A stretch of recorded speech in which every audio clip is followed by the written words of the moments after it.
Seja muito bem-vindo e muito bem-vinda ao nosso canal e ao nosso escritório. No vídeo de hoje eu vim trazer aqui um assunto que é um pouquinho conturbado, né, um pouquinho polêmico, é a questão aí do custo de vida em outro país. Então algumas pessoas vão falar sobre conversão, outras não vão falar sobre conversão, algumas já vão pular lá para o final do vídeo para ver ali o valor das compras, etc. Né? Eu quis trazer aqui para vocês um exemplo de uma compra que eu fiz aqui no Pingo Doce, só para vocês terem uma ideia de como funciona. Eu não estou dizendo que é mais barato ou mais caro, isso cada um tem que fazer sua análise, né? E antes de fazer essa análise você tem que ponderar uma coisa. Se você vive em Portugal e trabalha em Portugal ou trabalha para um outro país que a moeda é similar ao valor do euro, não faz sentido ficar convertendo isso para o real, porque você está ganhando proporcionalmente ali ao que custo de vida de Portugal. Se você, por exemplo, quiser comparar salários mínimos, a primeira coisa que você tem que entender é o seguinte. Então, se hoje, eu estou gravando esse vídeo aqui em fevereiro de 2024, no início de fevereiro de 2024, você tem um salário mínimo no Brasil, 1.400 e alguma coisa, R$1.400, e em Portugal está 820, a primeira coisa é que nem sempre a pessoa ganha só o mínimo. Você ganha o mínimo, vale refeição, né, almoço, ganha passagem, tem alguns benefícios, plano de saúde. Você tem que ver o que está incluso, né, seguro de vida, o que está incluso dentro de cada um desse ordenado mínimo, vamos dizer assim, entre aspas, mensal. Agora, se você ganha o mínimo, e mesmo que você não ganhe, mas ganha parecido, a gente vai usar o mínimo para a gente entender. Então vamos fingir aqui que seja 1 por 1, que seja €1 igual a R$1. Por que fingir assim? Porque se você mora em Portugal, trabalha em Portugal e ganha um mínimo em euro, você vai gastar em euro, você não vai gastar em real. Tem nada a ver mais isso com o Brasil. Você está morando em Portugal. Ainda assim, se fosse 1 por 1, então no Brasil o salário mínimo é maior. Só que o que você tem que analisar é se esse poder de compra dos itens no Brasil são compatíveis com esse mínimo. É por isso que essa talvez seja uma das melhores formas de fazer essa comparação em relação ao poder de compra. Tá? Se você não olhar por esse ângulo, você não vai entender nada. Toda vez que você gastar em euro, você pensar em real, não vai adiantar. Se você ganha em real, você é empreendedor, você é nômade digital, você vive de rendimentos, aí sim, aí você tem que fazer a conversão. Por quê?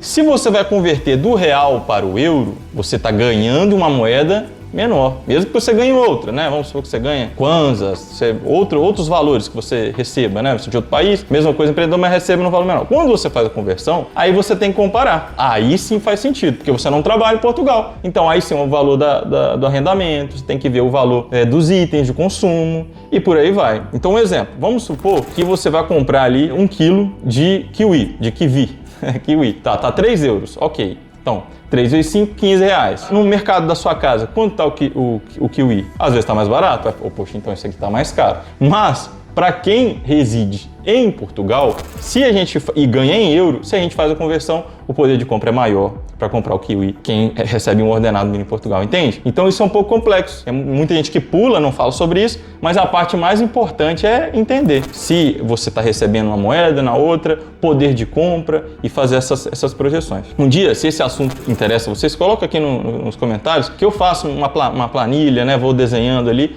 para vocês entenderem o que vocês acham mais vantajoso. Eu estou falando só em relação à questão do poder de compra, não estou falando, mais uma vez, o que é melhor, o que é pior, não estou falando das outras qualidades e defeitos de ambos os países ou de qualquer outro país. Hoje, o motivo era falar, né, tudo isso, essa introdução é para falar sobre o poder de compra em relação ao alimento. Então, vou mostrar aqui os valores de uma compra que eu fiz hoje e vou colocar na mesa aqui, vou colocar aqui, depois vou pausar aqui o vídeo e colocar, né, os extratos para vocês darem uma olhadinha, tá bom? Muito obrigado por ter ficado até aqui, não sai daqui não que agora eu vou mostrar lá para vocês as compras, tá bom? Então vamos lá, pessoal, vou mostrar para vocês aqui rapidinho, então, depois dessa introdução, um pouquinho aí de uma compra que seria talvez para 10 dias, uma semana, 15 dias, depende. Aqui em casa são 4, né? Eu, minha esposa e 2 filhos. Lembrando que essa realidade aqui é a do Pingo Doce. A gente está gravando aqui no começo de fevereiro de 2024. Então, assim, depois da introdução, se você já pulou para cá, você tem que ver a introdução para entender a situação, tá? Senão não vai adiantar. Mas de qualquer forma, vamos lá. Isso aqui eu vou pausar no vídeo depois para vocês terem uma noção, tá, dos valores dos produtos, melhor do que ficar, né, mostrando lá, enrolando no supermercado. Aqui, quando sair meu NIF, vou pedir para o produtor tirar também. Mais especificamente aqui, ó, eu estou numa promoção que eu ganhei por ter gastado €100. 20 euros para comprar na semana que vem e depois e ganhei também 20 euros para poder abastecer, beleza? Então tá, então aqui fazendo, quando você for fazer a sua primeira compra, você pode pedir esse cartãozinho aqui no Pingo Doce. né? Não tá patrocinando o vídeo, quem dera, mas é só mesmo para vocês verem. Então, aqui o higiene pessoal não tá aqui, eu não coloquei, mas veio também, depois vocês vão ver aqui na lista. Tem fruta, pão, né? Tem o preço das coisas aqui. É só para vocês terem uma ideia do volume, né? O que daria aqui para comprar com 115 euros, tá bom? Além de ganhar esses tickets para comprar depois, se você quiser fazer o abatimento, tira 40 euros aí, para vocês terem uma ideia, né, de quanto saiu a compra. Tá bom? Não é sempre que tem essas promoções, tá? Tem coisa supérflua aqui, tá, pessoal? Vinho, tem as coisas aqui que, quem não sabe, eu gosto bastante, coisa de vinho, queijinho, eu gosto demais. Tem aqui picolé, cup noodles, essas coisas, mas dá inclusive para você gastar muito mais do que isso, muito menos. Eu não estou querendo aqui falar sobre questão de valores compensa que não compensa, né? Isso aí eu tratei lá no começo do vídeo. Era só mesmo para vocês terem uma ideia, né, de como está aí o custo de vida em Portugal atualmente, tá bom? Valeu!